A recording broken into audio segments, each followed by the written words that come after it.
what's up, guys? Anthony here at the Tecmo Koei booth at E3. I just checked out Dead or Alive 5. This is Marco Bursach. He is the product manager. Nice to see you guys. Team Ninja. Thanks for coming out, man. Thank you.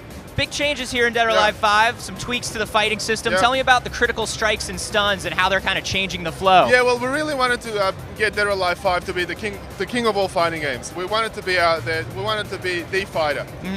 We really focused on kind of retweaking the fighting engine as well. We've got the 4-point holds back. You know, our hardcore players will be just really happy to see that in there. We have like critical stuns, as you said. We have like the critical bursts, which inflict a lot more damage. You can use them strategically to take your opponents down. We've got power blows, which are like the special moves. We've made them a little bit more difficult to execute. Okay. So pro players are going to feel a little bit more at home there with that. And yeah, it's like the game is really fun to play. It's a lot more technical than it is in the past. Yeah. Yet at the same time, it can also still appeal to the casual fan base as well. It's nice to see you guys sticking with a more technical fighting system, because in the last few years we've seen a lot of games kind of simplify and become more casual. So it's nice to have something where entry-level people can play, but also like all that technical stuff that you want to be there is still there. So a big thing in DOA has always been these interactive environments. Yes. And there is kind of a little more interactivity now than there has been in the past. Tell me about, like, we saw this in the demo. Tell me about some of the things that I can do to affect my falls and my damage when I fall off an environment. Yeah, I mean, what we've done with the environments, we've taken what made Dead or Alive great. I mean, the interactive stages and, you know, falling off ledges and going to you know, level and everything. In Dead or Alive 5, we are taking it a step further.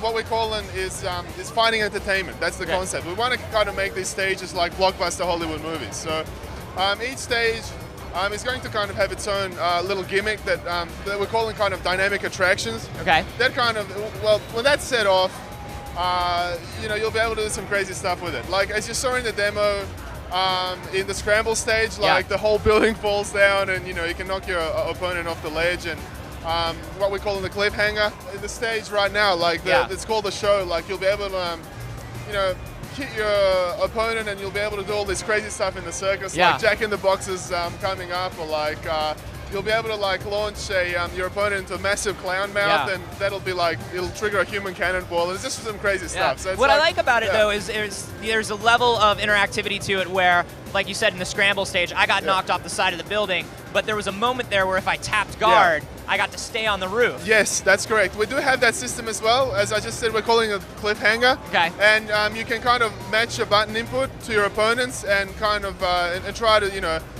hold on, or if you get knocked off, you can get knocked off defensively and just fall down rather than being knocked down. As the attacker, you can just go either throw your opponent off there when they're holding on, or you can attack them and just smash them into the ground. So it's a very kind of, a really kind of new system we're using. It's very fun. It makes the game fun to play and makes it a lot more interactive, dynamic, and strategic as well. And then finally, 2 new characters. Let's talk a little bit about those. Yes, we have, in the demo, we're actually showing a few new characters as well.